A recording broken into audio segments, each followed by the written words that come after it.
Iniciaremos então agora o painel Experiências Internacionais Avançadas e Latinas.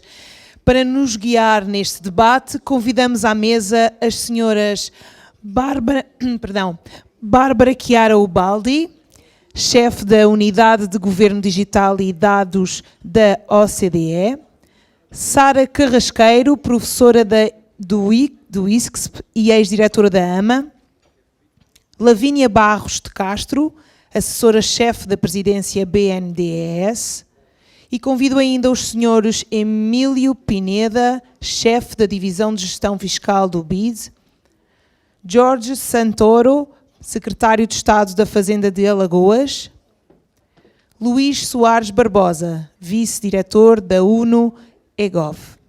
Para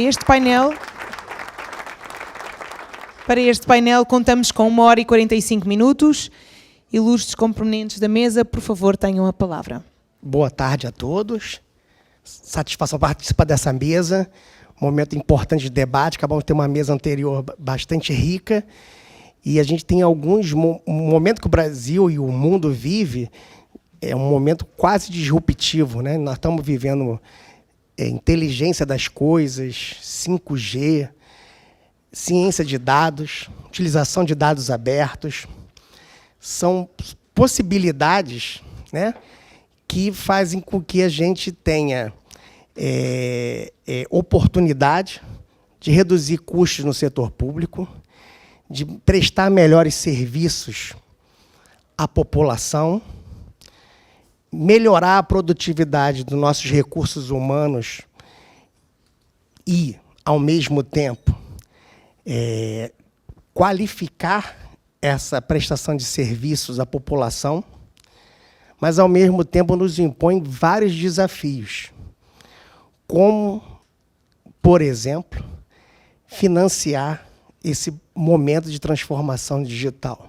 No painel anterior, o Luís colocou muito bem a dificuldade que é sair do e-governo para a transformação digital. Até porque muitas unidades federativas no Brasil e no mundo nem chegaram ao e-governo ainda. Outro desafio é não criar mais exclusão, não criar mais analfabetos digitais, né? E, para isso, se impõe um desafio de coordenação federativa, e que traz, junto desse desafio de coordenação federativa, a obrigação de incluir cada vez mais entes federados e também as pessoas da sociedade civil. É muito difícil você fazer um programa de transformação digital sem também trazer essas pessoas para dentro dos programas. A secretária Giovana, agora há pouco, colocou numa conversa agora no café, que ela estava cadastrando 4.000 ambulantes lá em Salvador, que prestaram serviços no Carnaval. E exigiu deles, né, o cadastramento pela internet. Todos os 4.000 que conseguiram fazer o cadastramento tinham acesso à internet, tinham ferramentas para isso, tinham conhecimento para fazer essa inclusão. Ao mesmo tempo, se você abre mão de fazer pela internet, você perde o mecanismo de indução dessa transformação também na sociedade. Lá em Alagoas, a gente teve uma experiência de utilizar inteligência artificial para atendimento ao contribuinte, nos aproximando do contribuinte. Foi um ano de grande dificuldade de relacionamento entre profissionais de alto nível, como contadores e advogados, que não estavam acostumados a usar ferramentas de inteligência artificial. Depois de um ano, os resultados são muito positivos para os dois lados, mas foi um ano de muita dificuldade e que nos trouxe a experiência da importância de incluir também a sociedade civil. Não é só a gente se transformar dentro do governo, mas também transformar a sociedade civil. O objetivo do painel aqui agora, eu acho que nós vamos ver um pouquinho de várias experiências ao longo do mundo. Eu acho que é muito importante para a gente trazer para a realidade brasileira, para a realidade de Portugal, e a gente aprender um pouquinho, beber um pouquinho dessas experiências e acertar cada vez mais nesse processo de transformação. E agora a professora Bárbara vai fazer uma apresentação. Hello, everyone. Apologies for not speaking Portuguese and for asking you to be patient with my English. I'm very happy to be here, and I thank you on behalf of the OECD for inviting us to share the experience and our knowledge on the recent trends on the digital transformation of governments. At the OECD, I lead the work on digital government and data in the Public Governance Directorate, and what we like saying is that there cannot be a digital economy or a digital society if you don't have a digital government. And I think the previous panel was excellent in providing me the opportunity to connect many of the things that I'm going to be talking about with many of the things that were said before. The OECD, normally, for those of you who are not familiar with the OECD, although Luis made a very good entry point that helps me now to go more in depth on some of the work we do, the OECD normally tries to help governments by utilizing three main ways. We provide soft laws, which are a set of principles that indicate what should be done to advance in a specific policy domain. We then build on that some analytical frameworks that enable us to compare practices, policies, and initiatives across different countries. And then we try to measure advancements on how these policies have been designed, implemented, and are achieving impact on people's lives and on economies. So in the case of digital government, it all started to be more shaped and structured when in 2014, the recommendation on digital government was adopted by the Council, including by some non-member countries, and Brazil is one of them. So Brazil, since many years ago, acknowledged the importance of focusing on strategic actions to make sure that the government at the federal level would be able to use digital technologies and data to transform how things are being done. Because I think we all agree here that the purpose is not using technology, the purpose is making the administration work in a way that is more functional to the results we want to produce, and that implies changing the DNA of a place which is very bureaucratic, very silo-based, very traditional, especially when it comes to some of the core government functions. So in applying the recommendation in more than 30 reviews across the world, including in Brazil, where we completed a digital government review a few years ago, the idea was to say, okay, nice to have these 12 must-do actions, but what does it mean if a government becomes more digital? How does it look like? So we designed a policy framework for helping governments understand what does it mean? How can I see if I'm becoming more digital? And the framework that you see on the slide has 6 dimensions, and only one has the word digital in it. Because the whole idea is that if the actions on digital government are right, then the result is that the transformation makes the whole administration more human-centered, closer to people, so it enables to actually have some of the processes that were described in the previous panel, which are more driven by the users, which are more closer to the people, which are actually more connected to the people and the economies that we want to serve. So the framework with these 6 dimensions enables us to also monitor progresses. So when we try to see if governments are more digital by design, meaning inside of the administration, no paper. It's more capable to use data as an asset, is more capable to provide tools like digital identity as an enabler for the different parts of the administration to work together, is open by default, it's more user-driven and more proactive, then the question is, great, wonderful, how do you measure if we are advancing? And Luis presented a bit earlier one of the 2 indexes that we've developed based on the framework that has the purpose to help governments understand, okay, how am I advancing? One is the Digital Government Index, and Luis presented it, and I'll come back to the index in a few slides. And the other index focuses efforts on open data. So how not only are governments actually opening up data, but how is the data being reused either by governments or by the rest of the ecosystem to produce value. The index as such is interesting, not necessarily because it ranks countries. Certainly when it comes out, and there's a new version coming out in June of this year of the 2 indexes, all countries want to see where they rank, right? But the most interesting part for us is actually to deconstruct the results and to see what are the main trends, not only within individual countries, to be able to say, how do you perform on the 6 dimensions?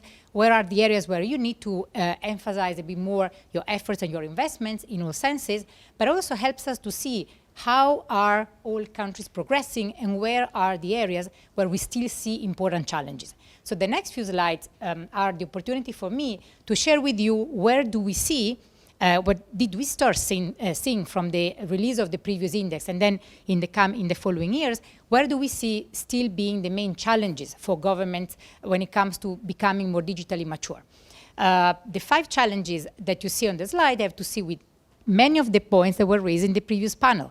They have to see with the capacity of using data, designing and delivering services, having the right talent and capability in the public sector, governing digital identity as a tool to actually provide better access to services, and investing strategically on digital government. So starting first with data.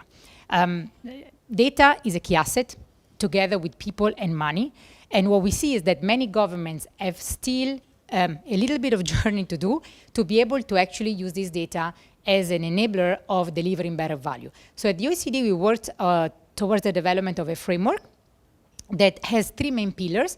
I'll come to the one on data governance in a second, but I want to say that the underlying data governance for the public sector has the purpose to actually support actions in the second one, which have to see with the application of data by government, first of all, to anticipate needs across societies, to assess if their services are designed and delivered in a way that respond to the needs of the users, and to monitor their performance in an innovative way. If this is done correctly, it requires to handle data in ways that nurture public trust, meaning they are ethical in how they are being used, they are used in a way that protects privacy, security, and also enables people, for example, to give consent on how their data is being used by the public sector. It's very interesting to see that we as individuals seem to trust the private sector in using our data much more than we trust people, the government, to use our own data. So our level of, let's say, expectations on the capacity of government to treat our data ethically are very high. To be able to apply data, as I mentioned, and to do it in an ethical way, governments need to establish a data governance, which needs to not only think about what are the institutional roles that need to be in place, like having a chief data officer, but it's a complex engineering system that includes the organizational setup, having the strategy for the whole government, having the right laws and regulations in place, having the right capacities in place, having the underlying infrastructure in place, and also the right architecture. For example, are there standards according to which data is actually produced in the same way, with the same quality across the administration? If this is happening, then it's possible within the administration to actually access, share, and reuse data in a way that enables to cut across different silos and enables, for example, to design services in a better way. Because the other big challenge is to actually connect digital policies or strategies with data, policies, and strategies, with the ultimate objective of government to design and deliver services which better respond to the needs of the people. And here is another big challenge that we see at the moment. Governments around the world still are a bit, let's say, frustrated when they move services online and then they say people don't use those services. Well, the point is that to improve the delivery, we need to rethink how we design the services. In the previous panel, comments were made on the importance of understanding the user, of maintaining, for example, research on the needs across different parts of society. I think COVID-19 demonstrated more than ever that there are needs that are very different, even between people who seem to have similar personal circumstances. It's about thinking about all the different channels, and now the quality of the service needs to be the same, regardless if I access the service on a mobile phone, in a physical center, or online, for example. So governments are really struggling to have user-centered approaches, to experiment and to innovate, applying also data to be able to understand that the service needs to be designed with the user at the core of the process. And I think one of the other big, let's say, consequences or implications, not consequences, of the COVID-19 pandemic was also acknowledging digital identity as a key enabler to enable access to public services in a way that is resilient, is continuous, and is reliable, and is fair. But this means starting to discuss about the governance of digital identity as something provided by governments. So it's about thinking not only about the technological solution, but thinking about the idea of managing identity as a service.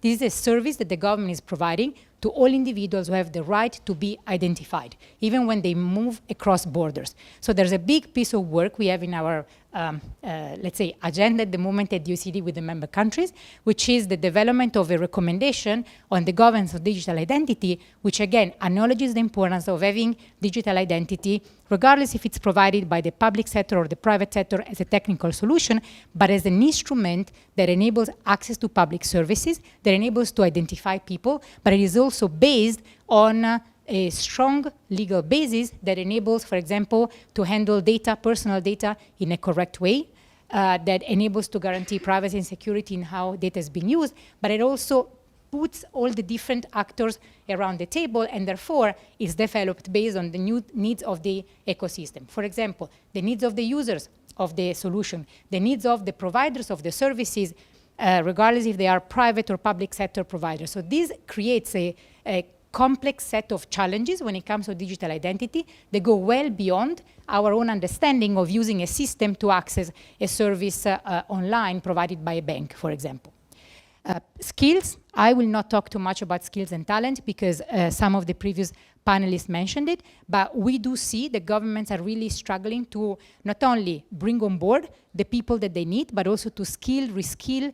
So it's not only about attracting people, but it's also making sure that in many public sectors where age is growing, the people who are in feel comfortable operating in a digital environment. But it's also about having the leaders which are needed, having the decision makers that are needed. We are talking about experimentation and innovation, using, for example, artificial intelligence, playing with data, where you need to have managers who not only bring on board people who know how to do it, but it also incentivize that. There are many efforts to actually more and more to support the digital transformation to have multidisciplinary teams. So teams in digital units right now include not only specialists on IT, specialists on AI, specialists on data, but I also have psychologists, sociologists, and architects. So this to say that the understanding of the type of skills that are needed to support a digital transformation is really maturing in a way that is becoming more and more demanding for governments to match the needs with the resources that they have in-house. And then I come to the third resource, which is money. Which is very, I think, familiar to many of us in the room, meaning financial resources. And what we realized is that there's a big challenge to connect the dots. Starting with the capacity of formulating a value proposition. Why are we investing on digital? Why is not only the digital unit or digital ministry or digital department or the CIO's office, but also the different parts of the administration, why are they investing on digital? Are they capable in the same way to formulate a value proposition, the famous business case that the Danes have been using for over 3 decades now, consistently across the administration to say, I want to invest on this system, on this project, because I expect to achieve this result, and this is in line with the digital strategy of the government. But how does this align with the budgetary process? In many cases, when budget is discussed and is decided, the people who are responsible for the digital transformation are not around the table. So there's a disalignment, first of all, with the budgetary process, how resources are allocated, and some of the demands for the digital transformation that require, for example, projects that cut across ministries. Once the budget is allocated, then we need to procure things, right? And the procurement process in many cases does not support the digital transformation. Procurement processes are very long. They do not help, for example, to cut down a project in many parts and to be able to work with different providers of services that we need to be able to deliver completely a single project. When eventually we procure what we need, then we need to manage project in an agile way. Again, many of the projects that support a digital transformation are not covering many years. They are small, they need to be agile, we need to be able to discontinue them and to stop them if they're not delivering the results. And last but not least, how do we then close the loop and we assess what we are doing, and we somehow monitor if we are achieving the results. So there's a big work we are doing now with our member countries to try to help them, first of all, become stronger on how they do strategic planning, on how they invest on digital. Second, on how they actually connect with people responsible for budgeting and procurement to be able to actually speak a common language and help each other. So not only data and digital helping procurement, but the procurement process being somehow adjusted when needed to the digital transformation. And last but not least, how do we do policy evaluation in ways that enable also higher transparency and accountability? And when Brazil participated in the index that Luis presented a bit earlier, the Digital Government Index, what we saw was that Brazil was ranking and doing pretty well in terms of being open by default, being user-driven, and being digital by design. So what we were able to do by looking in depth at the results of Brazil in the 6 dimensions was to say, well, if we were to advise on some areas where additional efforts could be focused, it would be around participation, engagement, and co-design. So many of the actions I mentioned right now about using data to understand the needs of the users, but also creating agile ways to bring the users around the table and understand what they need rather than trying to interpret what they need. Having also a communication strategy on results, because many efforts are made across Brazil to actually innovate public services using digital and data, but how much do people know about that? How much do they know about the new opportunities being available? Data governance remained an area where important efforts had to be made, connecting the dots and trying to overcome a system which is very fragmented, the size of the administration, and it makes it difficult to share data. And last but not least, getting stronger on the digital government investments. For example, having the same consistent way to formulate value propositions across the administration, and also adopting ways of managing projects, ICT projects inside of the administration that could be a little bit more agile. So just to conclude, I'd like to share with you some of the interesting practices that in these areas that I mentioned we've been seeing across member countries. On service design and delivery, I think the interesting cases have been on using data to understand user needs in a real-time way. So in the case of France, for example, the focus is on the mostly used services, and the data is used on those services, and the data is made available on a public observatory called the Digital Services Observatory to actually understand how, if those services are being dematerialized and digitalized, how are people actually finding them more accessible, and how is the satisfaction with the services growing. So the idea is also to see if the digital identity mechanism, which is more an authentication mechanism in France, is provided, and are people actually feeling that they're accessing services in a better way. In the case of Denmark, the approach was slightly different. So Denmark, on a real-time basis, on all the different uses done of the portal, collects the data and monitors the data to actually adjust how the services are being provided. In the case of the UK, they are actually using AI to, let's say, read the data and to understand if there are different preferences on different moments of the day from different users on different pages, so that they adjust the delivery of services according to the user's group. In Canada, data is being used to actually rethink the strategic planning of the human resources. So the data is used to understand, for example, if there are actions taken to create new job profiles, to hire new people, what would be the impact on the whole administration, on the whole institution, and also what would be, for example, the impact on salaries having to be adjusted or not. So the idea is really to support, through the use of data, the strategic planning when it comes to HR. In the case of talent and skills, to continue in this area, there have been very interesting examples to create digital academies that focus in particular on the skills needed for the digital transformation. This has been the case in many countries, starting with the UK, with Germany, and with Canada. And then as a complement, some countries like Italy have developed what they call a syllabus, which has the purpose of somehow mapping on the basis of some skills that they think are needed, which are not the basic digital skills, but those are skills which have to see with more sophisticated use of data, the understanding of the value of artificial intelligence for the public sector, for example, more soft skills like communication, like user engagement. Well, with the syllabus, they map their needs, and they map the availability of people or not inside of the administration. And in the case of Canada, what is also interesting is that they designed, they have specific projects that are designed to build skills of teams around specific projects. So the idea is also to create a more collaborative environment in the administration, which is needed for a digital transformation.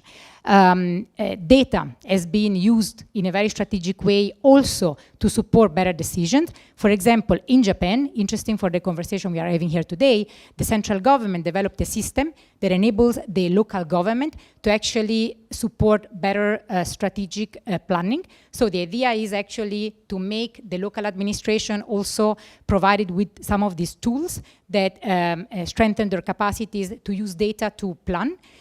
In Ireland, the Data Sharing and Governance Act that was adopted by the government has the purpose to strengthen this data governance that I was mentioning, and to nudge and to assist and to help the sharing and data across the administration to cut the boundaries. And in the case of Korea, the central government created a sort of a big data system for the whole administration, where a high number of key data sets held by the central government can be actually used by different parts of the administration to do data analysis and to better understand how they can solve problems. Slovenia has been using data to actually provide better pension services across borders. So the idea is to collaborate with neighboring countries to understand the needs of people and to better deliver social services and pension and relevant benefits to to citizens who actually move across borders. So the whole idea of going beyond the own border, which is also very valid when we have a large country with very autonomous states. Just the last two cases to conclude, Colombia has been focusing very much on using data to improve their justice. So there's a particular project where data is being used to actually identify among the 2,000, more than 2,000 cases that are received of a lower, let's say, gravity, cases which are less urgent. With data, the justice and the judges basically identify which are among those 1,000 the more priority cases, the most urgent to be basically addressed with priority. So the idea is really to try to use data to prioritize and to better provide justice services. And last, probably one of the most complete examples on the use of digital identity, again, as a solution provided to make the life of people easier, even when the service is provided by the government, is the case from Korea. So Korea, acknowledging that for many years the private sector had provided solutions to access private services, actually provides the same level of safety, security, and recognition to different technical solutions provided either by the private sector or the public sector, but they both basically meet the same requirements in terms of security and privacy and correct management of data. So I would have to say that in a scenario in which the efforts are not all at the same level when it comes to digital identity, Korea is a lead in that sense. So I thank you very much, and I'm happy to answer questions.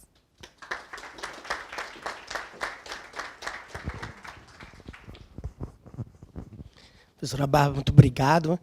Acho que é muito importante, a gente viveu uma pandemia do Covid, e essa questão de usar os dados abertos na pandemia, essa cultura de dados abertos, propiciou durante a pandemia que vários pesquisadores usassem esses dados e buscassem criar soluções para colaborar com os governos naquele momento. E essa experiência foi muito positiva e nos coloca como a importância de usar os dados abertos para desenvolver soluções para os governos, como a senhora mesmo colocou agora há pouco, né?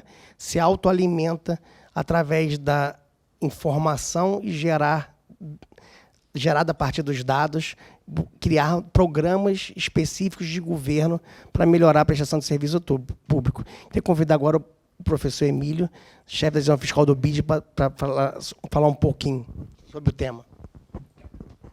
Boa tarde para vocês. Eu gostaria de começar com um agradecimento para José Roberto, Teresa e Luiz por el convite e depois com uma desculpa para todos vocês porque meu portunhol mexicano é muito malo, então eu acho que é melhor que fale em inglês porque senão não me vão entender nada. Então se vão a quedar todos dormidos se falo em mi mexicano portunhol, así es que I'm going to switch to English. So thank you very much. I'm going to make a very brief presentation today about what are the main challenges that the fiscal management in Latin America has and how the digital revolution and change that we have in fiscal management can allow us to address these challenges. And I'm going to talk about three main issues. First, what is the recent evolution of the fiscal position in Latin America and the Caribbean? Second, how to make a fiscal consolidation that protects economic growth and how the digital transformation can help us to achieve this objective.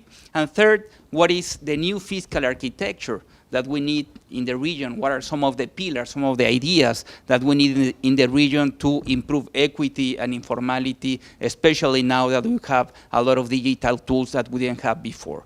So let me start with the recent evolution of public finances. And the last 2 years have been good in terms of there has been a debt reduction since the peak of the COVID crisis, where the average debt in Latin America and the Caribbean has come down from 71 to close to 65%. But here, this probably the last bit of good news that you will hear from me today. No, just kidding. So our expectation is that after 2022, for the next 2 years, given the higher interest rates that most countries in the region are facing, debt levels would creep up again to something closer to 67% of GDP. And this level of 67% of GDP for debt levels in the region is far above the pre-pandemic level of 57% and far above of what is our estimate of a prudent level for debt in Latin America and the Caribbean that is closer to 52%. Therefore, for public finances to be sustainable in Latin America and the Caribbean, we still need to have a process of fiscal consolidation that on average should be close to 1.4% of GDP, meaning that on average countries in the region should reduce their primary deficits by close to 1.5 percentage points of GDP. So the big question is how to do that in a way that we do not harm economic growth. And this is what I concentrate in the following slides. And the key message here is that for the fiscal consolidation to be able to protect economic growth, we should focus on reducing spending inefficiencies and tax evasion. And here, just let me share with you a couple of figures that I think illustrate this case. On spending inefficiencies, we at the IDB, we have estimated that on average, countries in the region have technical inefficiencies of spending of close to 4 percentage points of GDP, meaning that we waste around 4 points of GDP in wasteful spending. And I will elaborate a little bit more on this. On the other hand, we also have figures that tax evasion in the region is close to 6 percentage points of GDP on average.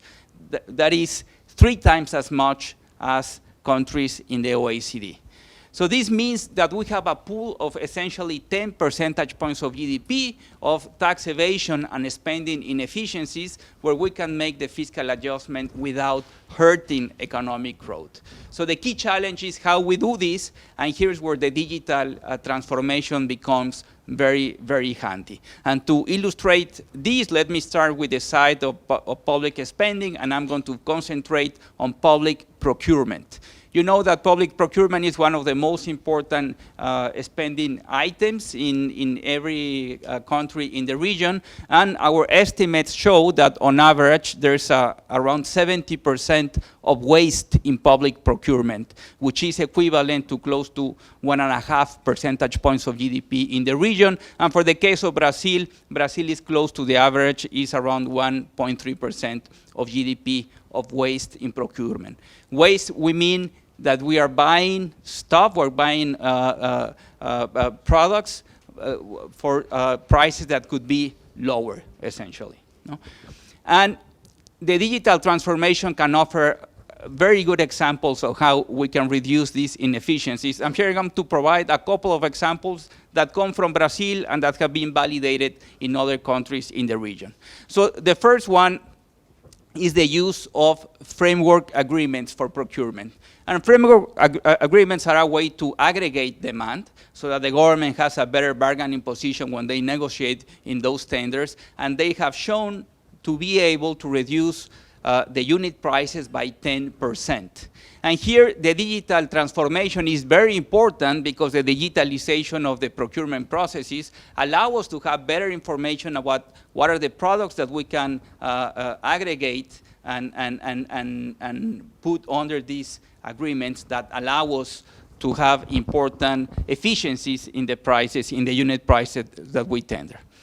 And a second example that I really like is the case of Rio Grande del Sur with using the wealth of information that we have now with e-invoicing. So what they have done in Rio Grande del Sur, and I think this is really a state of the art of exploiting the e-invoicing data, is they have used through algorithms this invoicing data to obtain reference prices for medicines. So typically, when you are doing procurement, one of the big challenges is what is the price that I should be paying for it, right? So that's a big challenge, and we make surveys, and these surveys sometimes they are inaccurate, they are old, and they are inefficient. Well, what they have done in Rio Grande del Sur is we know where the price is, because we have all the e-invoices. So we only need to extract that information, and that way we create reference prices in real time that is always updated. And we have done an impact evaluation on this, and we have shown very impressive savings between 13 and 18%. So this is really, I would say, a state-of-the-art example on how making use of the data that the digital transformation has produced to generate very important efficiencies. The other side is reducing tax evasion, which I mentioned that on average we have 6 percentage points of tax evasion in the region, and Brazil is close to 4 percentage points. And here, once again, there are several examples where the digital transformation has enabled us to reduce tax evasion. The first one that I would like to mention is those digital transformation programs of tax administrations that have been done under the Profisco, on the Profiscos that you know very well. We have an impact evaluation that shows that those states of Brazil that enter the Profisco manage to have an increase in their revenues of close to 12%, just because efficiencies, no increase on tax basis or tax rate, just because the digitalization of the tax administration process and the enhanced capabilities that provided, there was a significant and permanent increase on tax revenues. A second example that I would like to mention, because I think this is an excellent example of how digitalization not only allows us to collect more, but also to make life much easier for the taxpayers, is the case of Chile, where 97% of all the VAT filings are done using the draft VAT return, meaning that it's prellenado. The tax return of VAT is prellenada, so the taxpayers, they don't need to do anything but to validate the tax return that is given to them. And this obviously has dramatically reduced the cost of compliance, with some estimates showing a reduction of 80%. And in a similar vein, we have some evaluations done for the state of Piauí, where the same transactional information that is obtained through the Receta Electrónica, through the e-invoicing, is used to suggest to the taxpayers what is the amount that they should be paying. And the results are also very encouraging, because at the same time that the cost of compliance is reduced, the revenue that is collected went up by close to 40%, and there's also a very sound impact evaluation on this aspect. So clearly the digital revolution, the digitalization of public finances have allowed us two things: to collect more, because we're more efficient, we have more data, and we can do a better job in fiscalization, but also making life much easier for the taxpayers. So now let me in my last section, I want to do a brief reflection on how this digital transformation also allows us to think about a new fiscal architecture that at the same time can address the equity and informality challenges that we have in the region. And let me start by showing a couple of numbers that I'm sure all of you are aware of, but it's always important to remind us.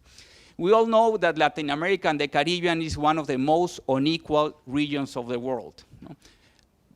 When we compare, but this is mostly because we have a bad fiscal policy to mitigate inequality. When we compare, and you can see this in this graph, the Gini coefficient, the market Gini coefficient for Latin America with the OECD is pretty much the same, 51 vis-a-vis 49%. So before the fiscal policy, Latin America is as unequal as any OECD country. It's only after we collect taxes and we spend those resources that the OECD countries are very effective in mitigating inequality, whereas we're very ineffective in doing so. And therefore, one of the key challenges that we have ahead is to have a fiscal policy that actually fosters equality in a much more effective way. A second challenge that we have is informality. As you can see here, 80% of firms in Latin America and the Caribbean are informal, 4 times as much as in the OECD. And close to 60% of employment is informal, 3 times as much as in the OECD. So clearly, the new fiscal architecture that we need in the region should focus on inequality and informality, and I'm going to offer a couple of examples on how to address this, making use of the digitalization. And let me start with inequality. One of the big problems that we have with inequality is that the way that we spend our transfers and we grant tax exemptions is very pro-rich, meaning that the rich people are the ones that benefit the most. And here I'm offering an example of what is the incidence of VAT tax expenditures in the region, meaning those exemptions that we have for goods and services, for food, for medicines, who benefits from that. And what we can see here is that the poorest quintile, the poorest 20% of the population, only receive close to 7% of that benefit. Whereas the richest, my TV is going to go off in 5 minutes apparently, so it's, okay, so I have 5 minutes. And the richest quintiles, the 4th and the 5th, they reap the 70% of the benefits. So the way we're granting these benefits on the VAT, which is the most important tax that we have in the region, is clearly pro-rich, is harming equality. But thanks to the digital transformation, we have a solution at hand. And this is what we call the personalized VAT. It used to be the case that if we wanted to protect the poor segments of the population from paying VAT on food or medicines, we could not target that devolution for specific groups of people because we didn't have enough information. But that is no longer the case. Thanks to e-invoicing, we have transactional information for each transaction that happens. So we can actually target who we want to have a devolution and who should not have a devolution. And that's what we call a personalized VAT, where only certain segments of the population get a devolution and the rest of the population pay the full fare. And here we make a simulation, and the simulation that I'm showing here is we're assuming that the 30% poorest households, they don't pay any VAT. They have a full devolution of all their consumption, not only food or medicines, but anything they consume, they don't pay VAT. And the remaining 70% of the richest households, they pay a full fare for all they consume. And the results are quite impressive. In these simulations, we find that in most countries, revenues go up, in some cases quite dramatically, as in the case of Dominican Republic of Mexico, between 30 and 20%, but also in Colombia and Chile. And in all cases, inequality comes down, the Gini coefficient comes down. So through the personal VAT, we can clearly increase revenues. At the same time, we tackle inequality. And this is thank you this is produced thanks to digitalization.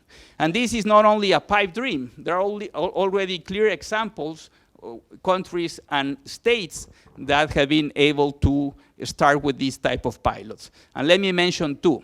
First, Ecuador. With Ecuador, they have a personalized VAT for senior citizens, where those citizens above 65, they don't pay VAT. And now they already have a process in which when these senior citizens, they go to a shop, they go to a store, to a supermarket, and they identify themselves as senior citizens, automatically they have a devolution at the cashier. They don't have to wait, they don't have to do anything else. It's thanks to the interaction between the store and the tax administration that they get an automatic devolution. Another example, and this is the second time I'm making use of the example of Rio Grande del Sur. I hope Priscilla doesn't mind that I'm stealing their successes in this presentation. So it's ICMS Devolve, no? Where more than 600 households are also entitled to this type of devolutions and transfer, and starting in the second semester of last year, the devolution is also linked to the consumption, the actual consumption through the e-invoicing. So clearly, we already have, through the digital transformation, the tools to start tackling problems that in the past, we just had to, assume that we had to live with them, but now we don't. Now we can have a much better targeting of the exemptions that we give in the VAT, and I think this is particularly important in the context of the discussion that you're having in Brazil regarding the potential introduction of a VAT. Instead of granting overall exemptions to everybody for certain goods, it's much better to have a targeted exemption.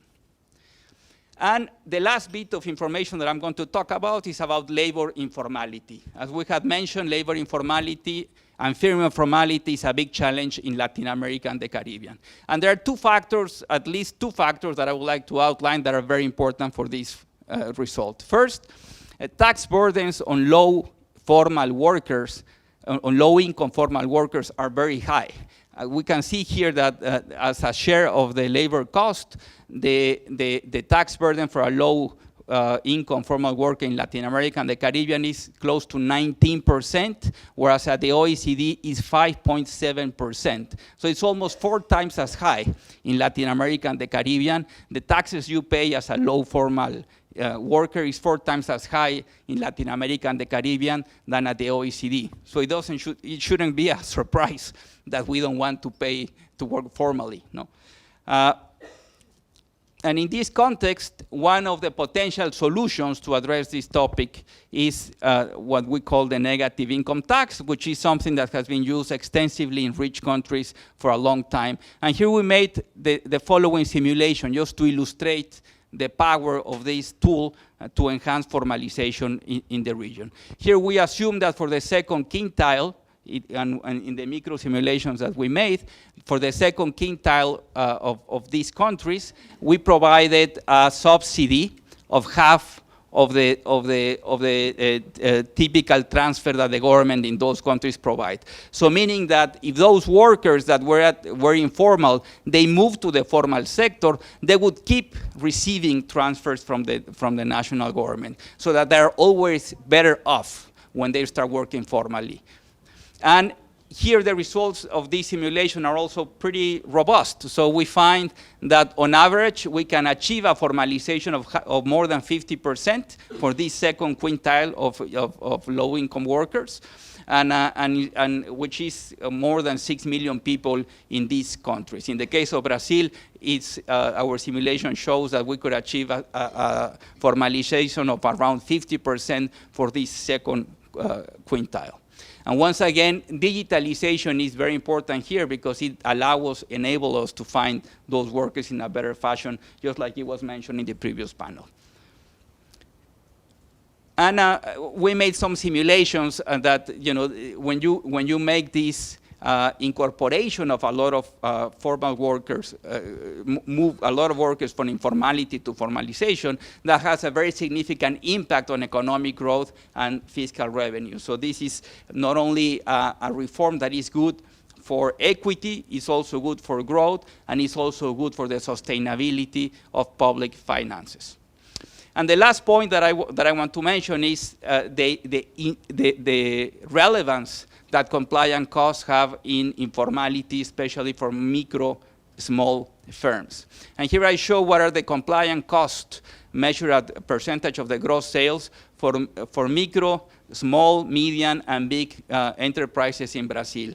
And as you can see, given the size, the micro enterprises face a much higher cost as a share of their gross sales. And this is certainly a factor that has a lot of incidence on whether firms decide to be formal or informal.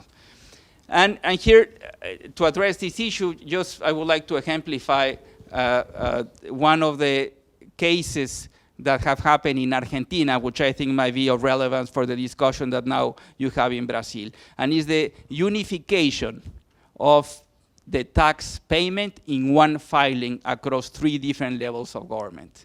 This might sound crazy and impossible, but this means that instead of making one tax filing for the municipal government, one tax filing for the state government, and one tax filing for the federal government, in Cordoba, in Argentina, they agreed to have one tax filing in which they would gather and aggregate all the tax that the 3 levels of government should have, and the results that they have were very good. What they found, what happened was, first, the people paying the taxes went up by 62%. Revenues went up by 62%, mostly because a lot of people that were paying taxes to the federal government were not paying taxes to the municipal and state government. So a lot of resources that were being wasted, revenues, appear for the subnational governments.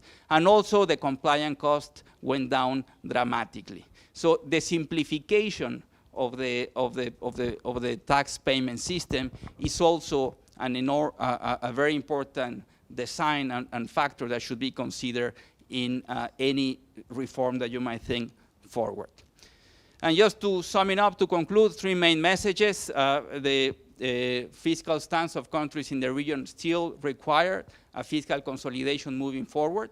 This fiscal consolidation should be growth-friendly, meaning that we should concentrate on reducing spending inefficiencies and enhancing tax administration to reduce tax evasion. And finally, looking forward, we should concentrate on a tax system that centers around equality and formalization. Thank you very much. Obrigado.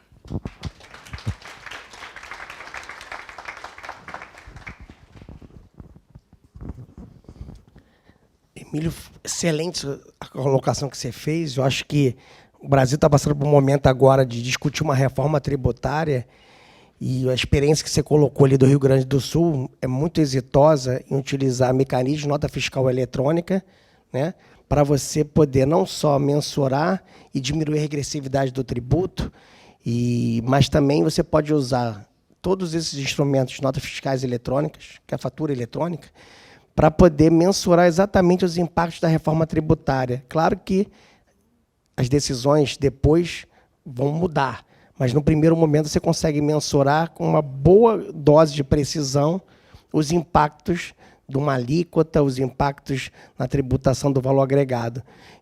Não delongando mais, passar agora a palavra para a professora Sara Carrasqueiro, por favor. 10 minutos, certo? Muito obrigada. Bem, em primeiro lugar, agradecer o convite que o Fórum me dirigiu para estar aqui hoje, ao Dr. Vitalino Canas, ao Dr.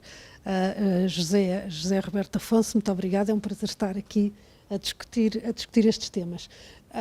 Eu vou falar um pouco de algumas iniciativas, algumas experiências que tivemos na implementação de soluções de governo digital em Portugal, tentando sempre referir ou tirar algumas ideias, algumas conclusões sobre a questão da governança, não é? Que é um dos tópicos que estamos aqui a discutir. Portugal, como sabemos, é um país pequeno, não é? Muito mais pequeno quando comparado com o Brasil, não é um país com Estados federados, contudo, é um país que se insere na União Europeia, que sabemos que não é uma federação, mas de alguma forma temos um conjunto de regulamentos e de estratégias comuns e, portanto, nós temos também necessidade de alguma forma de fazer alguma governança multinível no contexto da União Europeia, e depois dentro do país temos políticas nacionais, algumas setoriais, como o caso aqui, vou tentar, nunca trabalhei diretamente na área fiscal, mas vou tentar seguir aqui com alguns exemplos dessa área. Portanto, aí temos uma política nacional, mas temos em algumas áreas bastante autonomia ao nível local, portanto ao nível dos municípios, nomeadamente em algumas questões de ordenamento do território, de licenciamentos da economia, em que cada município tem autonomia para introduzir nuances dos regulamentos que se aplicam ao nível nacional. E, portanto, há aqui também um desafio parecido de regulação, por um lado, multinível, mas também, por outro lado, uma regulação através das várias áreas governativas de Portugal e, portanto, horizontal nesse sentido. Então, eu vou começar aqui por dar, e também já falámos aqui, quer neste painel, quer no painel anterior, da questão da digitalização, da interação entre cidadãos e empresas e o governo, naquilo que é o cumprimento das obrigações fiscais. Isso também acontece em Portugal. Portanto, Portugal já há muitos anos que obrigatoriamente as nossas obrigações fiscais, portanto os nossos impostos de rendimento coletivo e singular, têm que ser entregues à administração tributária através de mecanismos eletrónicos, portanto têm que ser entregues online. O primeiro pensamento que eu deixava aqui, para eventualmente depois podermos discutir, é esta questão da inclusão.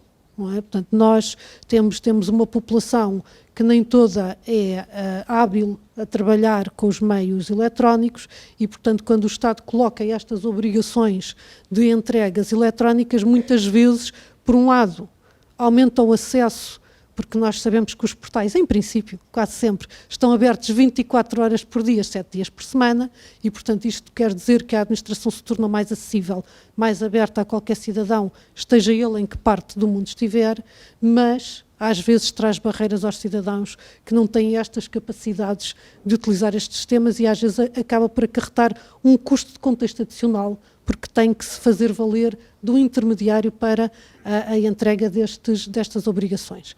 Uma das iniciativas que em Portugal se tomou foi a criação do contexto da mediação do acesso aos serviços digitais. Temos uma rede muito alargada em parceria com os municípios, portanto, municípios e freguesias dos chamados espaços de cidadão, que são espaços onde nós temos um conjunto de serviços digitais disponíveis através de um mediador, que é alguém que é um funcionário do município ou da junta de freguesia. E, portanto, aqui temos uma colaboração entre a administração central, que é aquela que disponibiliza os serviços, e a administração local, muito importante para trazer esta inclusão num serviço próximo com as populações. Obviamente que isto tem que ser protocolado e organizado, esta colaboração entre o nacional e o local.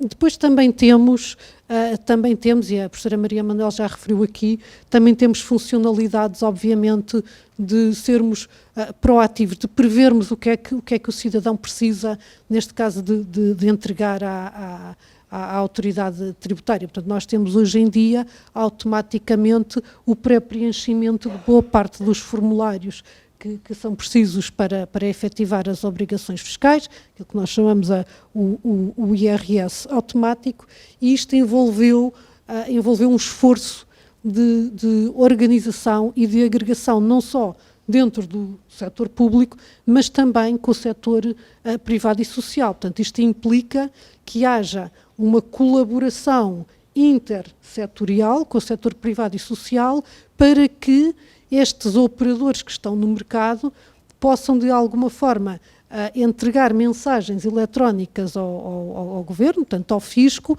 sempre que eu, sei lá, vou ao café tomar o meu café e, portanto, automaticamente aqueles softwares que são utilizados pelos operadores do mercado são inspecionados e cumprem, estão conformes com aquilo que são os requisitos da nossa autoridade tributária e são fiscalizados e, portanto, eu tenho a certeza que essa despesa é comunicada às finanças, não só para os efeitos dos impostos de entrega do IVA, não é? Do Imposto de Valor Acrescentado, por esse operador que está no mercado, como também para eu poder aceder a um conjunto de benefícios fiscais e, portanto, de reduções fiscais associados a esta minha despesa. E, portanto, este esforço de colaboração com o setor público e privado é também muito importante para nós podermos avançando com estes sistemas interoperáveis, proativos, que tanto simplificam a vida das pessoas.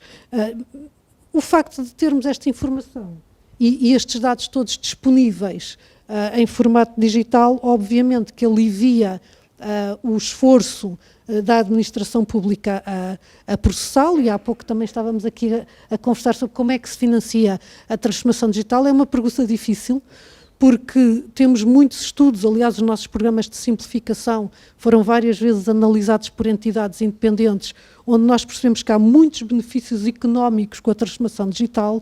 O problema é que esses benefícios às vezes não se traduzem numa redução orçamental das entidades da administração pública, porque muitas vezes estes orçamentos são devidos nomeadamente por folhas salariais e, portanto, estas pessoas não podem ser dispensadas, têm que ser reconvertidas, e isto é bastante difícil de fazer. Portanto, um profissional que está habituado a fazer um trabalho bastante burocrático dificilmente se transforma, por exemplo, num cientista de dados, que é aquilo que nós necessitamos muito agora na administração pública. Portanto, esta informatização não só tem estas vantagens de agilização de processos, mas também devolve ao cidadão algo mais. Também foi aqui já comentado, devolve confiança, devolve transparência. Os dados são todos apresentados em portais de dados abertos.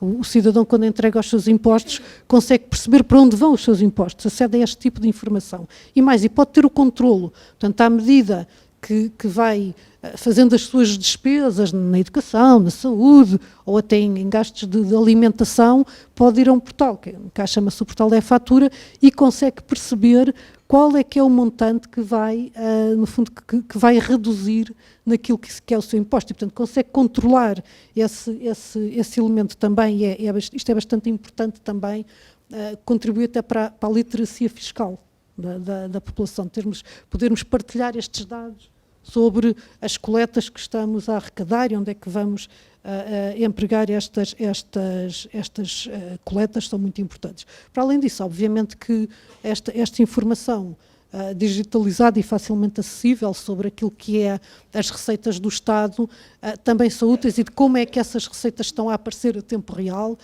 também é obviamente importante para informar as decisões do Estado, não é? Para poder servir ao desenho e à avaliação de políticas públicas. E isto é um elemento também muito, muito importante, começa a ser utilizado, está ainda a fazer um pouco o seu caminho, através da analítica avançada, ou também através de algoritmos de inteligência artificial, podermos desenhar as políticas quase que a tempo real, não é? A responder a desafios, e tivemos aqui momentos em que, nomeadamente com a crise pandémica, em que tivemos que desenhar políticas e serviço a velocidade recorde, não é? E, portanto, é bastante importante ter os dados disponíveis para poder decidir com muita celeridade.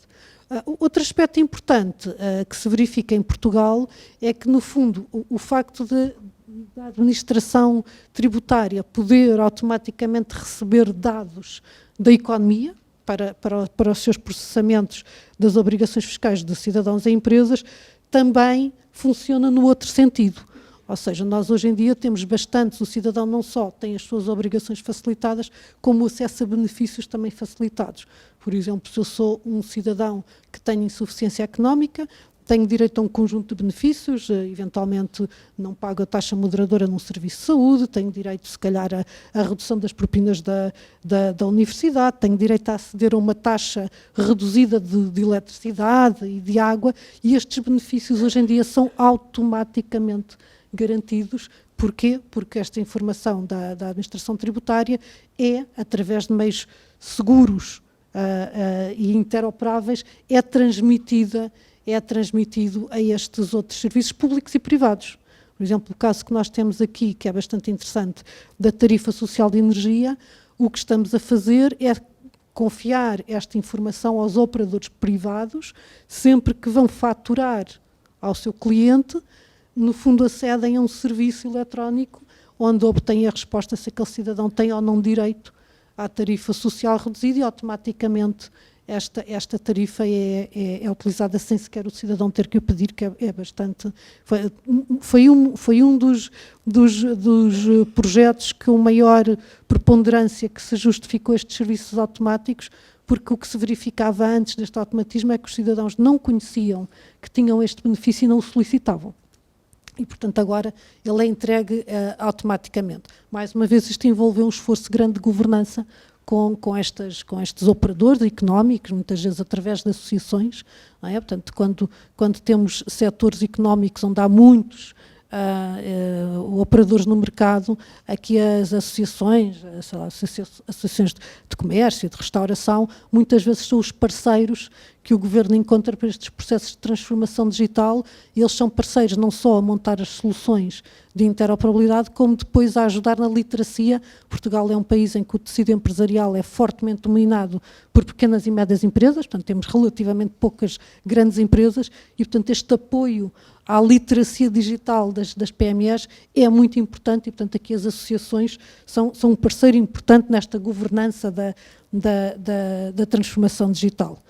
Outro aspecto relevante é a colaboração entre a administração central e a administração local.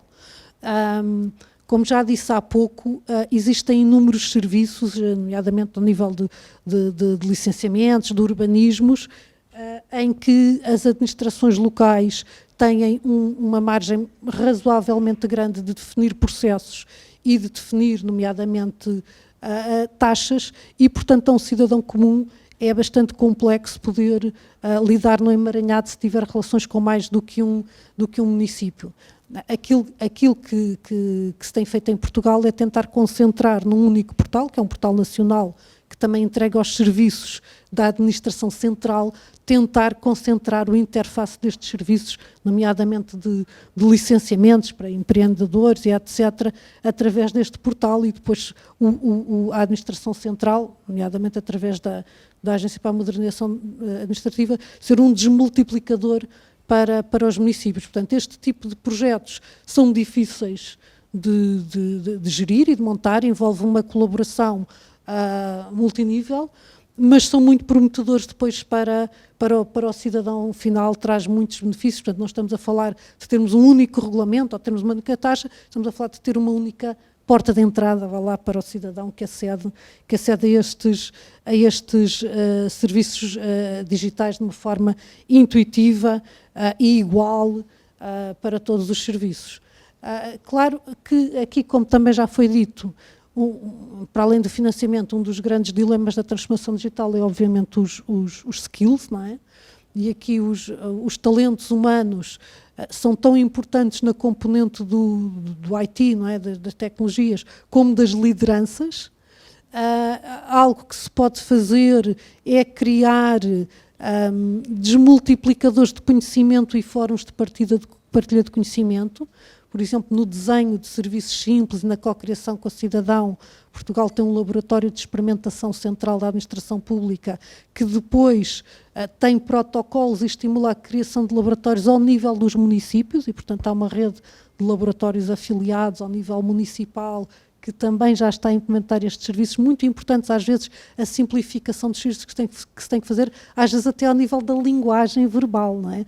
Portanto, o burocrata, não é? O servidor público fala uma linguagem difícil, muitas vezes, para as pessoas entenderem. Então, na área fiscal, então, é bastante difícil. Eu própria tenho muita dificuldade, às vezes, em perceber algumas comunicações da autoridade tributária. Até fizemos também houve um projeto também contra o LabX e a administração tributária, a autoridade tributária, precisamente para tentar simplificar esta linguagem em termos que qualquer cidadão a possa entender. E, portanto, eu penso que devo estar perto do meu tempo, e só um pouco resumindo, a transformação digital é uma reforma, não é? É uma reforma que não é uma reforma que se escreva num papel e que se faça num ano, é algo que está a acontecer já há muitos anos e em contínuo. É uma reforma que não é uma reforma tecnológica, também já foi aqui referido várias vezes, é uma reforma da forma como a administração pública se organiza, da forma como contacta com o cidadão, da forma como interage entre si, num contexto em que existem tecnologias. Portanto, as tecnologias são instrumentos, Na área das tecnologias, nós muitas vezes dizemos que temos um grande problema, que são os sistemas legados, legacy systems, portanto, sistemas que a tecnologia está obsoleta.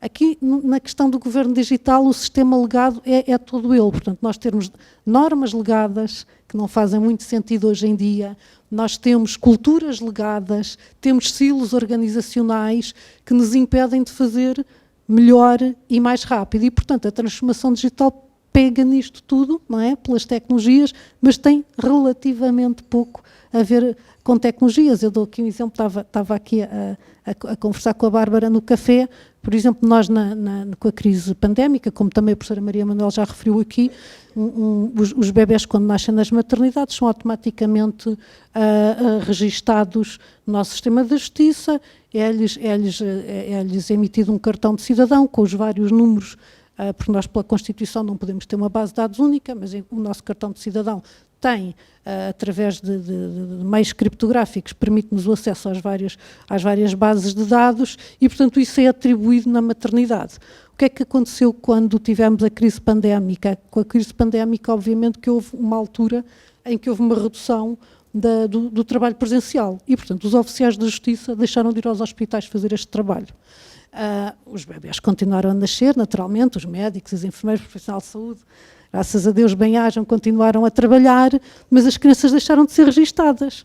E deixaram de ser registadas porque temos esse sistema legado, cultural, do que é o trabalho de cada um e de quais são as normas. Porque um médico, que é a pessoa em quem nós confiamos para dar à luz um filho, e que sabe bem que aquele filho é daquela mãe, não é uma pessoa confiável para ir ao sistema da justiça e dizer que esta criança nasceu e emite-lhe um cartão de cidadão. Portanto, isto é a nova realidade e a velha administração, e depois isto mexe com leis laborais, mexe com sindicatos, mexe com formação, com certificação, mas são estes dilemas que nós temos que ultrapassar para termos uma administração mais simples e eficiente, multinível, não é? Trabalhar com a Comissão Europeia, tivemos no outro dia, na semana passada, estive numa reunião em que esteve o anterior presidente da Estónia, que é um dos países mais digitais e que até salientou bastante o facto de Portugal ser um país bastante avançado na oferta de serviços digitais, nomeadamente temos uma identidade digital e temos prescrição médica eletrónica interoperável com outros países na União Europeia, não com os grandes, esses infelizmente não estão no barco. Portanto, às vezes acontece isso, não são os maiores que estão a puxar o barco, portanto, há de ser certamente uma realidade semelhante ao que estão a abraçar no Brasil entre os vários Estados, termos soluções que são all of government, portanto, o governo inteiro, através de plataformas de interoperabilidade, e isto, embora dentro de casas possa parecer que é fácil, é bastante difícil, mesmo dentro do governo é bastante difícil ter um alinhamento de prioridades entre as várias áreas governativas e depois poder chegar ao nível local, apoiando, porque também foi aqui falado há pouco no outro painel, que temos uma grande diferença, grandes assimetrias entre os vários municípios. Portanto, em Portugal, os municípios do litoral são, em princípio, mais populados, com maiores recursos financeiros, conseguem captar skills, conseguem abraçar os projetos das Smart Cities, mas já os do interior não é assim. E, portanto, é preciso aqui um papel nacional para governar estas redes. Fechando, um investigador do final do século passado, Castells, falava que nós estamos numa sociedade de network society, uma sociedade em rede.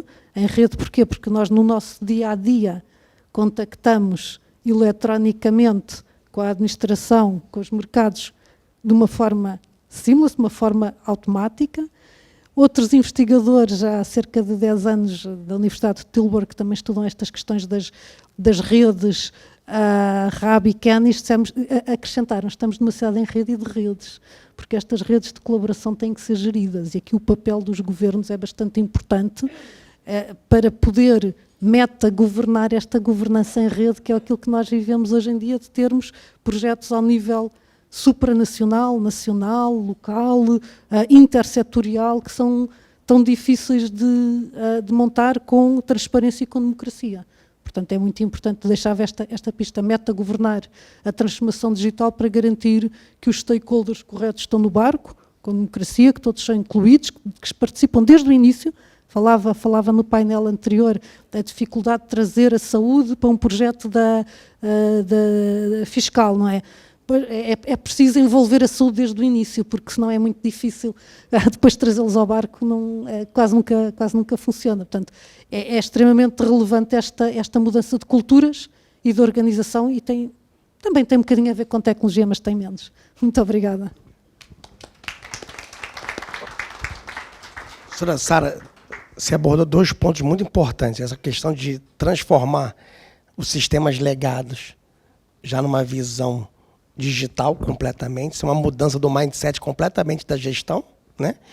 E eu queria aproveitar e falar que eu fiquei impressionado com a sua fala em relação a essa questão da coordenação. Vocês estão colocando aqui em Portugal bastante importante, mas tem um programa aqui em Portugal, não sei se todos vocês conhecem, que é o governo participar do investimento das startups.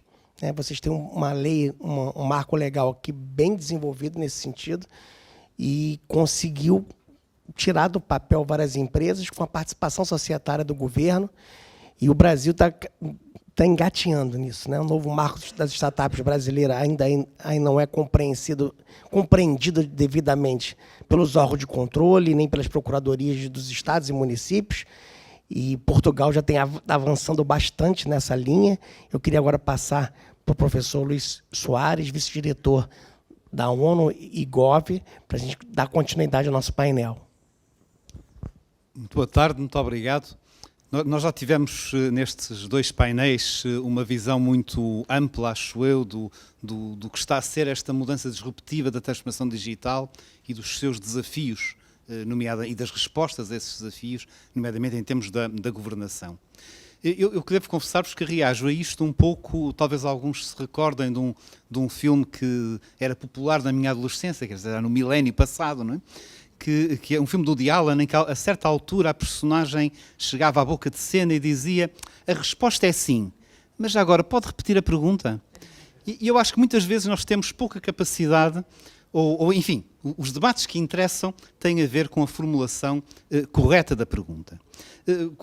Como referiu, eu enfim, venho aqui, agradeço em nome da ONU e Gov o convite, eu venho aqui representando esta pequena unidade da Universidade das Nações Unidas em Governação Digital, e aquilo que nós fazemos, basicamente, nós somos um centro de investigação com 32 investigadores e 19 nacionalidades, portanto, equipas muito pluriculturais e pluridisciplinares, e o que nós fazemos, além de investigação e deste esforço de traduzir a investigação em resultados de políticas públicas, é, efetivamente, prestar apoio ao sistema das Nações Unidas e aos Estados-membros.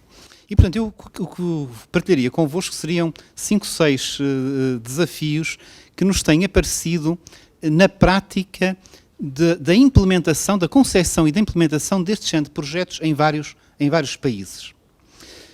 Sem qualquer, enfim, tentativa de muita sistematização, é mesmo aquilo que vem da nossa experiência, aquilo que para nós representam, ou tem representado alguns fatores de sucesso, ou pelo menos alguns desafios nesta área. Eu diria então que o primeiro tem a ver em manter a visão global em cima da mesa. Eu dou-vos um exemplo para explicar o que quero dizer com isto. Nós desenvolvemos o ano passado um sistema relativamente amplo para o sistema judicial de Santo Tomé e Príncipe, para a desmaterialização do processo judicial, e ao longo desse processo fomos apercebendo que faltavam uma série de componentes mais estruturais que era preciso trazer para cima da mesa. E foi interessante que, quer depois as agências de financiamento, quer o próprio governo do país, concordaram, por exemplo, que um passo extremamente importante para que esse sistema viesse a funcionar e viesse a contribuir não só para reduzir as ineficiências do sistema de justiça, mas também para aumentar a confiança dos cidadãos na justiça, etc., tinha a ver, ou passava pela definição de uma coisa que não havia, que era um framework de interoperabilidade, de que já aqui falamos muito, não é? E essa componente passou a ser, digamos, é um enabler, é um facilitador-chave, se quiserem, transversal a muitas áreas, e passou a estar integrado neste projeto com bastante sucesso. Um segundo desafio, um segundo apontamento, eu penso que devemos ir ainda talvez mais longe do que isto e envolver na concepção de projetos de governação digital, que enfim, a nossa experiência é nesses projetos, envolver na concepção de projetos de transformação digital atores que tradicionalmente parecem estar um pouco ao lado, nomeadamente as várias dinâmicas da sociedade civil e da economia. E isso representa uma mais-valia muito importante, não só para o sucesso desses projetos, mas para aquilo que eles podem gerar a seguir. Já no painel anterior se falava na geração até de novos mercados, de novas oportunidades de negócio. Essa componente verificamos, nomeadamente em experiências que temos em alguns países africanos, ser absolutamente crucial. E que de alguma forma liga-se a um tema que a Bárbara falou nisso e que é muito recorrente neste momento, que é o envolvimento dos cidadãos em todo este processo, né? Nós temos correntemente uma experiência interessante na Arábia Saudita, exatamente para encontrar estratégias para fortalecer ou para atrair os cidadãos aos serviços que estão a ser disponibilizados e à dinâmica participatória que se quer construir. Terceiro fator, a cocriação. Isso também foi falado muito bem na intervenção da Bárbara. Um dos aspectos que mais valorizamos na nossa atuação junto dos Estados-membros é precisamente o envolver, desde o início, todos os atores da administração pública e enfim, dos setores tocados por aquele projeto concreto na cocriação de soluções. A professora Maria Manuel citava um livro recente da Mariana Mazzucato exatamente sobre a dificuldade das soluções chave na mão, né? E a nossa experiência é exatamente essa. Tivemos, durante a pandemia, em que desenvolvemos vários destes projetos de consultoria à distância, mas com reuniões 2 vezes por semana, com equipas diferentes, para que o produto fosse apropriado pela própria comunidade. Quarto desafio, ou quarta experiência, o quarto fator que me parece crucial neste processo é a necessidade de lideranças fortes e de um contexto institucional favorável.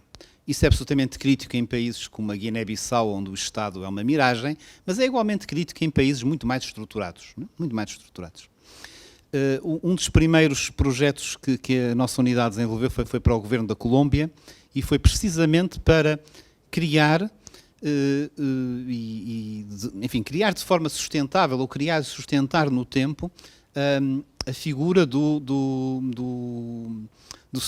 Chief Information Officer ao nível do governo, não é? Que é qualquer coisa que nós estamos bem habituados no setor privado, mas que enfrenta aqui um contexto completamente diferente, desde a definição de carreiras, desde de nível de intervenção que teve que ser tomada em consideração.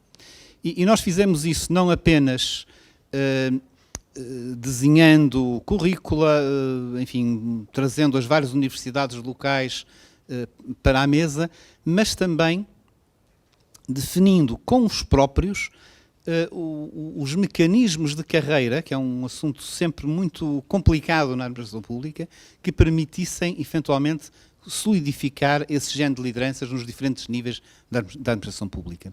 E um dos deliverables do projeto foi exatamente criar uma rede prática, uma rede de pessoas envolvidas uma comunidade de prática, portanto, envolvidas nesse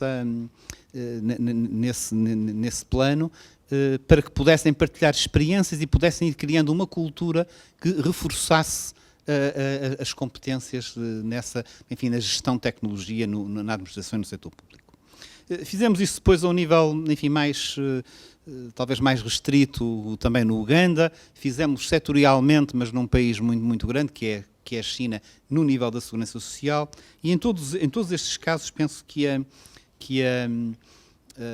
necessidade de lideranças fortes é importante, e lideranças que consigam, e agora retomando uma outra coisa que também se falou aqui anteriormente, que permitam pensar os investimentos necessários de forma estratégica e de forma partilhada. Quinto ponto que gostava de salientar tem a ver com a necessidade de monitorização e a capacidade de avaliação, quer dos investimentos, quer dos sistemas, quer das soluções. E fazê-lo de forma continuada, né? Essa experiência para nós é muito importante. Nós trabalhamos, temos, enfim, alguma competência no trabalho dos vários indicadores relacionados com a governação digital.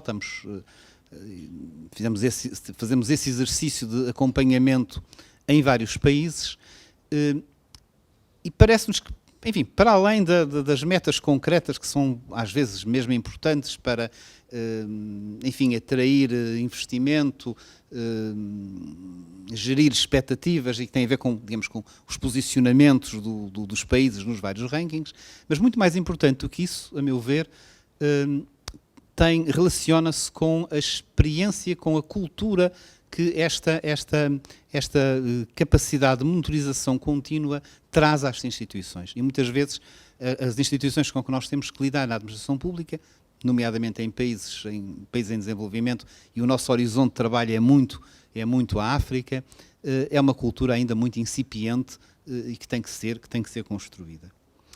E finalmente, desculpem, deixem-me só dar-vos um exemplo, que nós estamos neste momento a acompanhar um autoexercício de avaliação para o GDI na Palestina, que, enfim, por razões políticas não está considerado no índice, mas que quer fazer esse exercício de monitorização.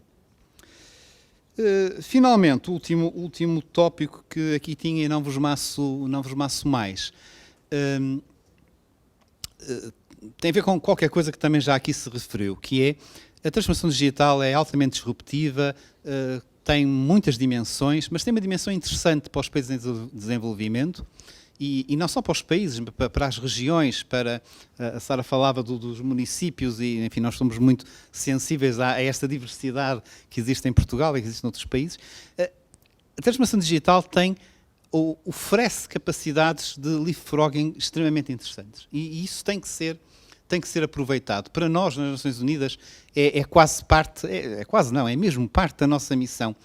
Tudo isto que tem a ver, por exemplo, com atender às comunidades, às populações mais vulneráveis, não é? Portanto, muitos dos nossos projetos passam por aqui. Nós temos um projeto interessante com o Instituto Indiano na utilização ou na concepção de soluções de governação digital suficientemente simples e flexíveis para as áreas rurais.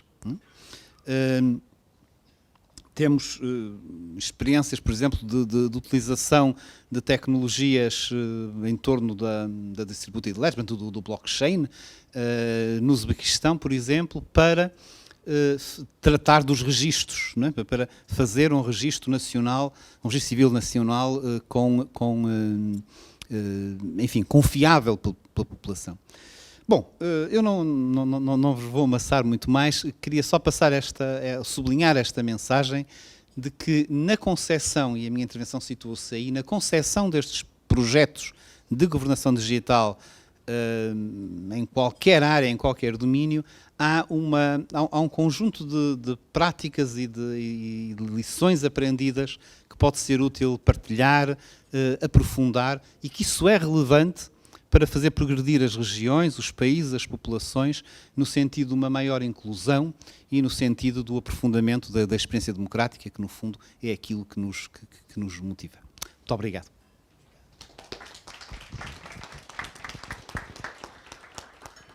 Tanto na fala da professora Bárbara, quanto na fala do professor Luiz Soares, ficou clara a importância de ter um time dentro dos governos para promover essa transformação digital de uma forma permanente e, ao longo dos anos, mudar a cultura.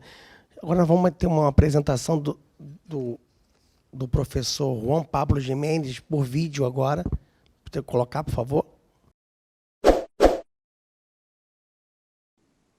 Necesidades, un tema muy importante y que ha sido particularmente enfatizado en esta reunión, son las necesidades específicas vinculadas al imparable proceso de digitalización.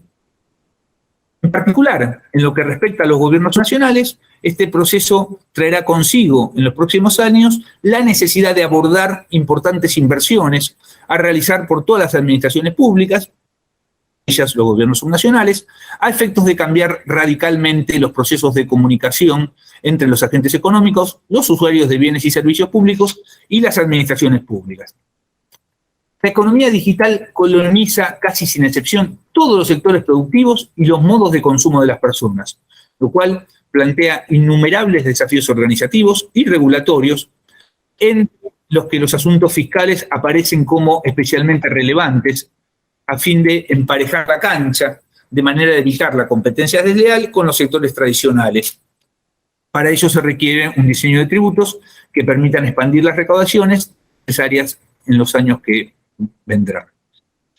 Desde el punto de vista fiscal, esto va a traer consigo nuevos e interesantes retos en la medida en que tanto los sistemas tributarios como los fundamentos para su asignación entre niveles de gobierno han sido diseñados para otra época y otras circunstancias.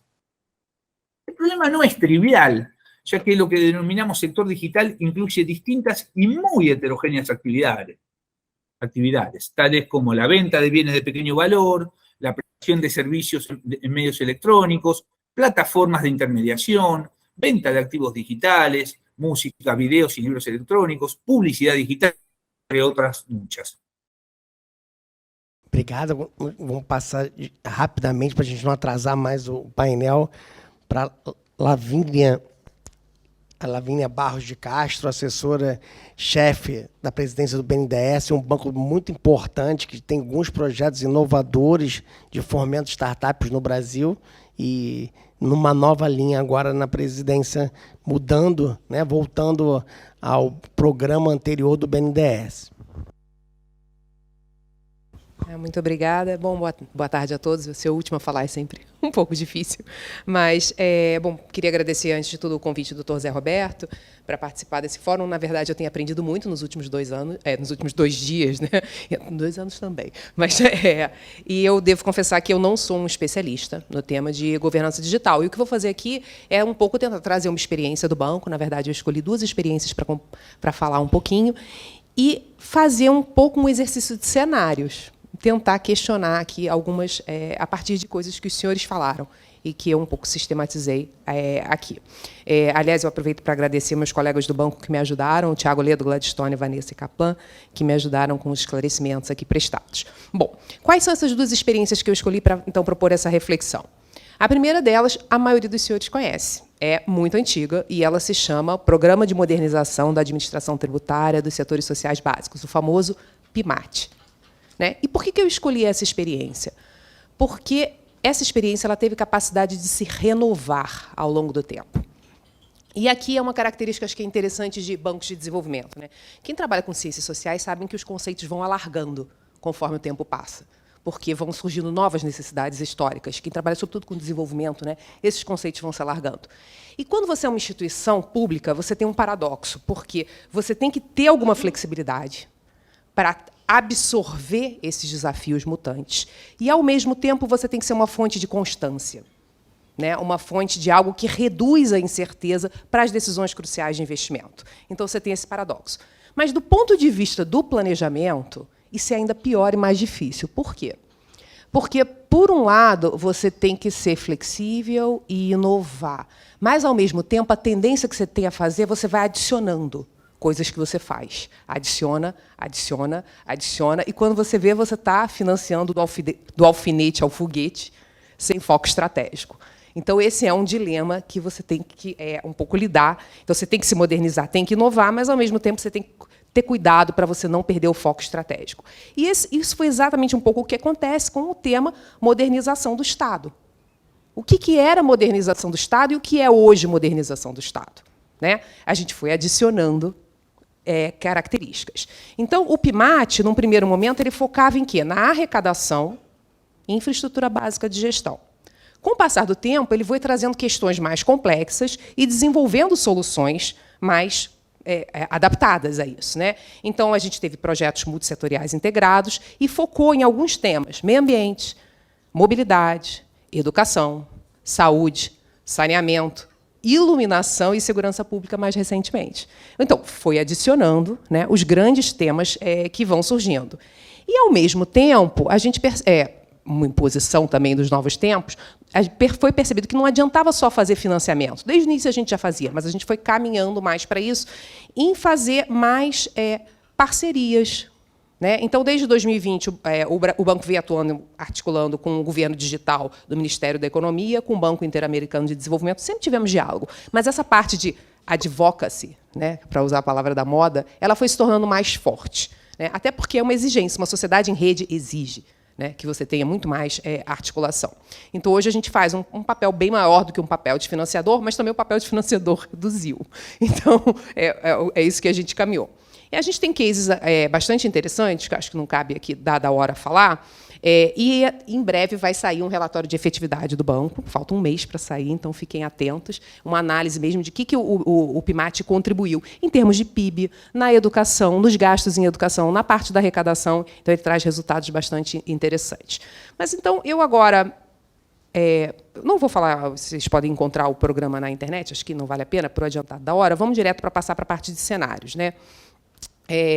Mas, só para explicar, o PIMAT ele trabalha com cidades de mais ou menos até 200 mil habitantes. Tá? Então, não são cidades muito pequenas, nem cidades muito grandes. Se a gente pegar a história dele, a gente já fez mais de 420 municípios. Então, não é pouco, não é muito, mas também não é pouco. É uma experiência relevante, né? E a gente, atualmente, não tem mais problema de garantia, não. As garantias, os estados e municípios melhoraram muito a sua performance fiscal, então isso não é mais um problema. Mas as taxas são taxas brasileiras e, portanto, elevadas, né? Então, também não são, tem restrições a partir dos custos. Bom, então vou agora colocar um pouco o meu chapéu de cenarista. O que a gente discutiu ontem, praticamente, o tempo todo? A questão da desigualdade entre os municípios. Que os números eu não preciso repetir, os senhores sabem muito melhor do que eu. Então, como cenarista, a gente sempre começa dessa análise de dados concretos, né? Dessa diferença entre os 5.568 municípios brasileiros. E a gente se pergunta, bom, o que está acontecendo? E essa desigualdade, que é múltipla, ela também se revela no grau, enfim, no quanto você está avançado em serviços digitais. Você tem um governo federal entre os 20 melhores do mundo, né, com 58% dos serviços digitalizados até julho de 2020, e nos estados só 4% dos serviços são digitais. Então, olha o tamanho da disparidade. Tá? Em 2019, apenas 31% dos estados tinham disponível formato digital o seu serviço mais demandado. Bom, então, o sinal do presente aqui é essa extrema desigualdade no acesso à internet e na governança digital dos municípios. O que a gente pode fazer em termos de cenários? É a gente pensar o seguinte, qual é a tendência? Ou seja, quais são aqueles movimentos que teriam que estar presentes em todos os cenários, e qual é o fator crítico que pode criar um divisor de águas, de você ir para um cenário positivo ou ir para um cenário negativo. Então, eu diria que a tendência é essa crescente digitalização, com ampliação do acesso à internet, mesmo em áreas rurais, com um crescimento puxado pela internet móvel. Foi isso que os senhores falaram aqui ontem. Qual é a incerteza crítica? Se o Brasil consegue avançar conjuntamente nos estágios, como a senhora Bárbara falou, de digitização, né, do mero uso de tecnologias, para um processo onde você realmente tem uma contextualização. Não só você muda o governo por dentro, como você muda a relação com a sociedade, como você sabe atuar em contextos específicos, né? Como é que você faz isso? Então, um cenário é em que o Brasil consegue avançar como um todo, e o outro cenário é que, em 10 anos, a gente, na verdade, não consegue diminuir essas desigualdades. E ficamos perdidos, né, com municípios com muitos diferentes estágios de governança. E por que essa pergunta não tem nada a ver com discutir qual é a probabilidade desses cenários? Essa pergunta tem a ver com se perguntar quais são as ações necessárias hoje para impulsionar o cenário positivo e o que pode dar errado para gerar o cenário negativo. A pergunta do que precisa fazer é quase tão importante quanto a pergunta do que pode dar errado. E esse tipo de coisa é que a gente deve reunir pessoas diferentes. Pessoas que entendam de TI, pessoas que entendam de regulação, pessoas que entendam de economia e de política e de questões, para juntos pensar o que pode dar errado, o que pode dar certo e pensar nas ações estratégicas para hoje, né? Então, essa que é a ideia. E, para a segurança dos dados, foi um outro assunto muito dito. Então, se eu pegasse 2 grandes assuntos, um era a desigualdade e a outra questão do risco cibernético e da segurança dos dados. Será que a gente precisa só ser digital by design desde o início, ou a gente também precisa ser segurança cibernética e ética nos dados desde o início? Como setor público, nós também precisamos pensar isso desde o início. Então, a tendência é clara, né? É uma crescente preocupação com a segurança cibernética e o uso ético dos dados. Qual é a incerteza crítica? Essas iniciativas de governança digital vão conseguir mitigar esses riscos cibernéticos, manter a integridade dos dados, manter o controle sobre o input dos dados, ser específico quanto ao uso dos dados, definir os limites de acesso e compartilhamento. E aí eu tenho dúvidas, professora Bárbara, em relação àquele open by default. Como é que você faz esse open by default e garante, né, todas essas questões de integridade dos dados que a gente está discutindo? Então, de novo, a gente tem aqui 2 cenários e tem que se perguntar o que precisa fazer para dar certo e o que pode dar errado. A segunda experiência, muito brevemente, só para trazer, justamente tem a ver com essa questão da segurança dos dados. É uma experiência de blockchain. Eu acho um pouco triste, né? Porque, no fundo, a gente diz a gente não confia nas instituições. Então, vamos buscar uma tecnologia que resolve o problema da confiança das instituições, que é o blockchain. Né? Não deixa de ser um pouco isso. Né? Mas o BNDES fez uma solução que não está... Então, essa primeira experiência ela está muito madura. A segunda ela está ainda em implementação, não foi implementada e é bastante incipiente, que é o BNDES Token. Qual a ideia do BNDES Token? É você rastrear o financiamento em todas as etapas. Né? Ele é como se fosse uma tecnologia que permite verificar quem está segurando o financiamento do BNDES. Você diminui tempos de desembolso, então reduz uma série de custos, e você vai acompanhando onde está o dinheiro e faz todo o controle hipertransparente. Bom, isso não está sendo adotado só no BNDES, isso já é uma tendência. A gente tem isso no KfW, com o True Budget. Você tem isso em algumas instituições que controlam entrega de alimentos. Você tem no Canadá o National Research Council. Então, várias instituições que pensam em desenvolvimento e fomento estão desenvolvendo essas redes. E talvez, então, isso seja uma tendência. E aí, quais seriam as perguntas? Né? Então, a minha tendência é esse uso crescente de blockchain como alternativa para aumentar a confiabilidade e as transferências do sistema financeiro. E, para ampliar um pouquinho a discussão, coisa que todo mundo faz também, o uso crescente de mídias sociais para a comunicação. Todos esses bancos de desenvolvimento estão fazendo isso, o BNDES também faz. Qual é a incerteza crítica que se apresenta? A adoção de tecnologia de blockchain e o uso de mídia é suficiente ou asseguram, né, os anseios de participação cidadã efetiva? Ou pior, pode acontecer um movimento ruim, que é, em vez de ampliar a confiança, você gerar um repositório de críticas nas instituições e gerar uma polarização e viés de opinião mais forte. A internet tem essa característica. Né? Em que sentido esse tipo de novo tratamento com a sociedade pode, na verdade, agravar algumas questões em relação à atuação das instituições públicas? E uma coisa que sempre me preocupa é que nós, instituições de desenvolvimento, a gente não tem mecanismo de arbitragem. A sociedade quer muitas coisas. E nós não temos muito como estruturar consensos. Então, como desenvolver, nesse processo, mecanismos de criação e estruturação de consensos, né, para que a gente chegue faça realmente essa participação cidadã, ela seja efetiva, seja um diálogo e não um repositório de queixas. Então, como traçar esses caminhos, aí tem que construir o cenário, não sei a resposta não, né? Mas aí chamamos os especialistas, que são vocês, para então fazer esses traços. Tá? Muito obrigada. Lavínia finalizou maravilhosamente o painel, trazendo a polêmica dos dados abertos, que é sempre um tema muito difícil, mas, infelizmente, nós vamos poder debater agora. Vamos passar para o próximo painel por causa do adiantar da hora. Muito obrigado.